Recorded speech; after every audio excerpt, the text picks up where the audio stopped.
We're going to be taking a look at the QPAD MK40 mechanical keyboard. Actually, it's not a mechanical keyboard, it's a mechanical keyboard, which means that it's in between a mechanical keyboard and a membrane keyboard, mixed together, squished. So we've got what they're meant to be called is clips, but these are not clips because they don't clip onto the keyboard to the wrist pad. What they actually do is that, oh, not actually do, they come with 8 screws. So that means that you see these tiny 4 holes, you need to get 4 screws which come in the box and actually attach this to the keyboard, to the wrist pad, so you've got a wrist pad to obviously game with to rest your wrist. So I'm going to demonstrate how to just screw 4 screws on each of these attachable bits for the wrist pad. So I think that one goes there, and I think this one goes there. And I think we need to turn this around.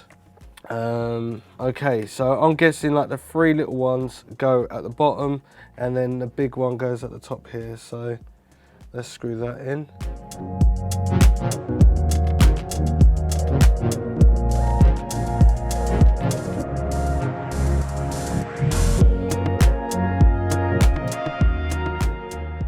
So basically, I didn't put in all the screws. I've kind of just put 2 in on each attachment and just left it there. I guess if you want it to be a bit more robust, then you'll obviously put more screws in. But technically, it's 2019. We normally have magnetic kind of a fusion thing going on. So you've got your keyboard and you've got your wrist pad and you can just go and it just snaps together. It's called magnets. So QPAD have been around for quite a few years with all their gaming keyboards and headphone sets, mouse pads and mices.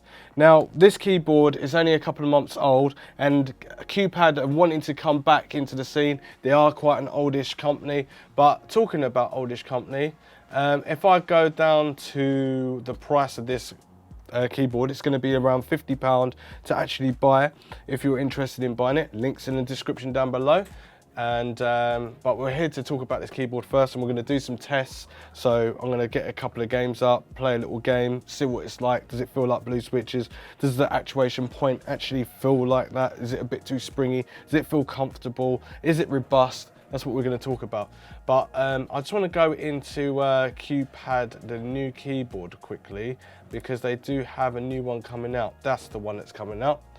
It's a QPAD MK40. So they're obviously introducing new keyboards from like now, 2019. And then obviously they've got this one, which is going to be the top of their line one, QPAD MK40. But it doesn't have the price yet, but I'll be getting a review sample so I can give you a little test on that. So this keyboard is a mechanical keyboard. So basically it's a membrane keyboard with a mechanical attribute. So that means that it's trying to symbolize blue switches. Underneath it is quite funny because they've got light blue switches. And it's meant to be 30% like better than most keyboards are. It's got N rollover on there for ghosting and stuff like that. It's got in-filled white keycaps, which they don't look very in-filled to me at all, but they do look pretty laser cut out, which means that they're more likely to last a little bit longer. The sound quality is this.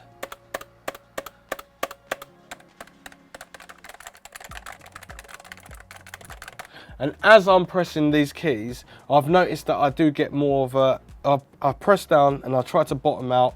Like with normal mechanical keyboards, you can bottom out and you can feel the bottom, but these feel like they actually spring back into each finger that I'm actually trying to input a command to. Now on here we've got num lock, caps lock and win lock.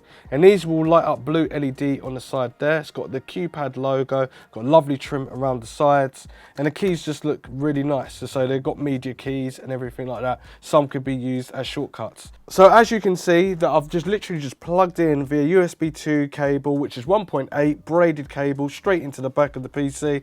And we've got a button here. This activates the LEDs on the keyboard. There's not addressable RGBs or anything like that. They're just LEDs. So if I press it once, well, when you turn it on, it's red. Press it again, it's green, or off like limey green. And then press it again, it's kind of a wishy-washy yellow. Press it again and it's off. Those are the colors that you get.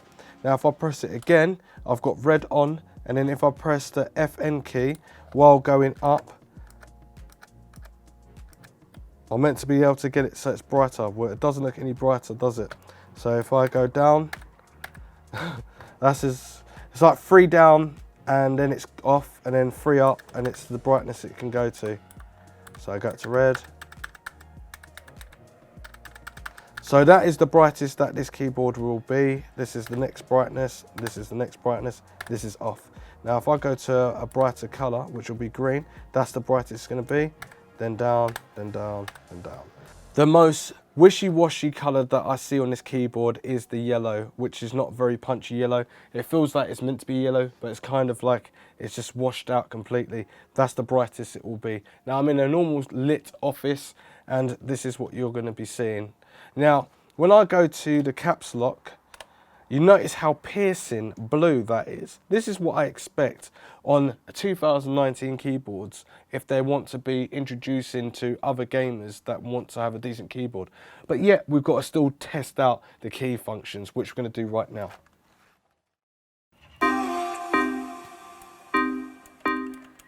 So as you're going to hear through this video, you can hear what it sounds like with a bit of audio sound, and especially with the clicky buttons as well.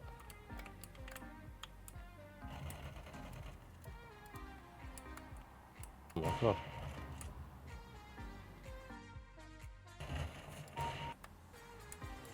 Oh.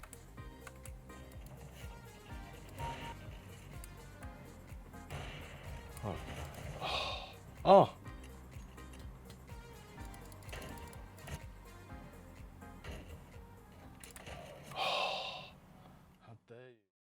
So this keyboard, whenever you press the keys on there, it kind of feels like it's flicking back into my fingers. It doesn't have a nice travel of the actuation when I'm executing a command.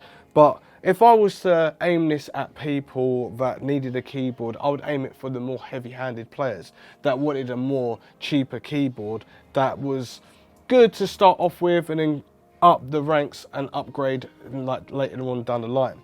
Now this keyboard is okay for people just wanting to like have a gaming keyboard. It's kind of solid, but talking about it's solid, I've done a flex test on this, and it's got a bit of flex to it. This cable like over protrudes the edge of the seam of this keyboard. So, and also if you go like this, you can see that there's not very much good quality control right here. If I was to put this on any keyboard, I'll have it in the middle, maybe on the side, but I'll have it in the actual middle of the keyboard and then have this more locked down. As you can see, there's like a little talking mouth right there. And to be honest with you, there is just much more keyboards in 2019 which are a little bit more classier and also got the Membranical keyboard structure or even better membrane keys. Now with that, I'll leave a link in the description down below. You can check that all out as well. But that's the end of the review. Would I recommend it? I only recommend it to people that are just starting out gaming and just want something to have like a few LED colors on their keyboard. It really doesn't have that much to say about this keyboard. Looking forward to more like the QPAD MK40, and that would make more sense. Anyway, like and subscribe to the channel. I've got a MXDOUT blog, check that out. Share the post out as much as possible. There'll be more in-depth conversation about this keyboard. And if you want to ask me any questions, leave it in the comments down below. Links in the description where you can buy this, and I'll see you next one. Thanks for watching. Roger and out.